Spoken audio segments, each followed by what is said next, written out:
नमस्कार दोस्तों, आज इस वीडियो में मैं आपको बताऊंगी 10 ऐसे निशान जिसे देखकर आप समझ सकते हैं कि आपके ऊपर भी काला जादू हो रखा है। आज का वीडियो कुछ अलग ही है, तो ध्यान से सुनिएगा। दोस्तों, काला जादू या तंत्र मंत्र का चलन कई सदियों से चलता आ रहा है। अक्सर इसके दुरुपयोग का परिणाम देखने या सुनने को मिलता है। अधिकतर जादू, तंत्र या टोटके का उपयोग अपने दुश्मन पर जीत पाने के लिए किया जाता है। लेकिन क्या आपको कुछ ऐसी निशानियों के बारे में पता है जिससे आप मालूम कर सकते हैं कि इस व्यक्ति पर जादू किया गया है या नहीं? अगर आपको मेरी वीडियो पसंद आ जाए तो वीडियो को लाइक और शेयर जरूर कर दीजिएगा। तो चलिए शुरू करते हैं आज का बेहतरीन सा वीडियो। शकुन शास्त्रों में इन संकेतों के बारे में विस्तार से बताया गया है।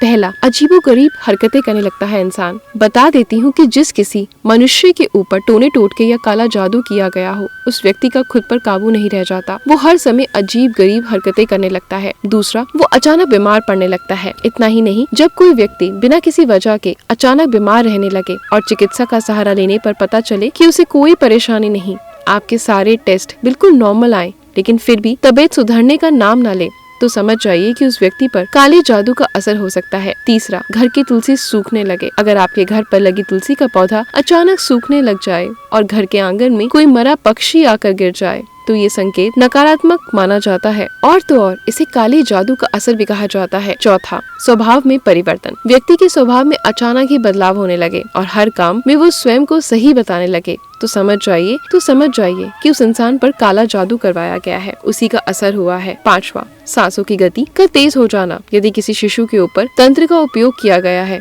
तो उसकी सांसों की गति तेज हो जाती है। आपने जीवन में भूत प्रेत बाधाग्रस्त व्यक्ति को तो जरूर देखा होगा, जिसके गले से सांस लेते वक्त डरावनी आवाजें निकलती है। ये भी एक प्रमुख संकेत माना जाता है। छठा, नाड़ी गति का तेज हो जाना। वैसे तो भगवान ने शरीर में कई तरह की खूबियां दी हैं। अगर शरीर पर किसी भी तरह यानी भूत प्रेत का हमला होता है तो शरीर उसका प्रतिरोध करता है, लेकिन यदि किसी पर जादू या तंत्र का इस्तेमाल किया हो तो शरीर जब तक सक्षम होता है उसका सामना करता है। ऐसा कहा जाता है कि इन्हीं शक्तियों का असर काफी तेज होता है। यही कारण है कि इससे नाड़ी की गति तेज हो जाती है। सातवां, होने लगे ऐसा तो सतर्क हो जाएं। ये तो सभी को पता है कि रात में काली शक्तियाँ सक्रिय हो जाती हैं। यही कारण है कि तांत्रिक और अघोर क्रियाओं के लिए रात का समय सबसे उचित माना गया है। तभी ये अपने लक्ष्यों पर हावी होने की कोशिश करते हैं। ऐसे हालात में जिस मनुष्य पर तांत्रिक का प्रयोग हुआ है वह अगर सोया हुआ है तो अचानक चिल्लाकर जग जाएगा, उसे खतरनाक भयानक सपने आने लगते हैं। आठवां, आंखों के नीचे काले गड्ढे। या किसी व्यक्ति की आंखों के नीचे काले गड्ढे हो गए हैं, उसकी आंखें एकदम लाल दिखाई देती हैं, तो उसके ऊपर किसी न किसी ने काला जादू या टोटका किया है। नौवां, काले कौवे का दिखना। कोई सामान्य मनुष्य कहीं जा रहा है, उसके ऊपर कौवे का झुंड मंडराने लगे। वहीं अगर ये एक बार हो तो इत्तेफाक समझिए, लेकिन ऐसा बार बार हो तो समझ जाए कि ये भी काले जादू का संकेत है।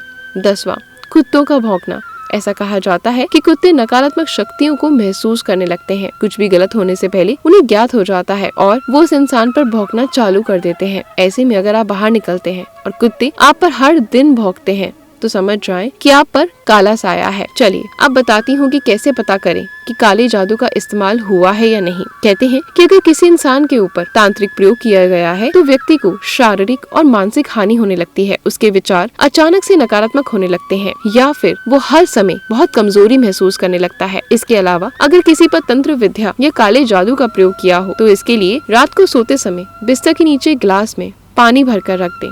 अगले दिन सुबह उठकर उसे सबसे पहले किसी पौधे में डाल दें। ऐसा लगातार आपको 8 दिन तक करना है। कहा जाता है यदि मनुष्य पर तांत्रिक प्रयोग हुआ है तो वह पौधा कुम्हला जाएगा या पौधा 2 से 3 दिन में सूखने लगता है। कैसे हुई है तंत्र विद्या की शुरुआत? अब आपके मन में ये सवाल उठता होगा कि आखिरकार तंत्र विद्या की शुरुआत हुई कैसे है? हिंदू धर्म में ऐसे तमाम मंत्र और पूजा पाठ के साधन उपस्थित हैं जिससे आप अपने मन चाहे फलों की प्राप्ति कर सकते हैं। लेकिन ऐसे में तंत्र की क्या आवश्यकता होती है? मंत्र में साधक प्रार्थना करता है कि ईश्वर उनकी इच्छा पूरी करे, लेकिन तंत्र में साधना ऐसे की जाती है कि परमात्मा पूरे तरीके से मजबूर होकर उनकी प्रार्थना मान ले। दोस्तों, अब हम जानेंगे कि कौन से इंसान पर काले जादू का असर नहीं होता और अगर गलती से उस पे काला जादू कर भी दिया जाए तो वो बिल्कुल विफल हो जाएगा। शंकर जी, बजरंगबली और माता काली के भक्तों पर इसका कोई दुष्प्रभाव नहीं पड़ता, क्योंकि उसे तो थोड़ी बहुत हानि होती है जिस पर काला जादू किया होता है, परंतु काला जादू करने वाले को गंभीर परिणाम भुगतने पड़ते हैं। तंत्र विद्या का गलत उपयोग। भगवान भोलेनाथ द्वारा रचित तंत्र शास्त्र में 80% भाग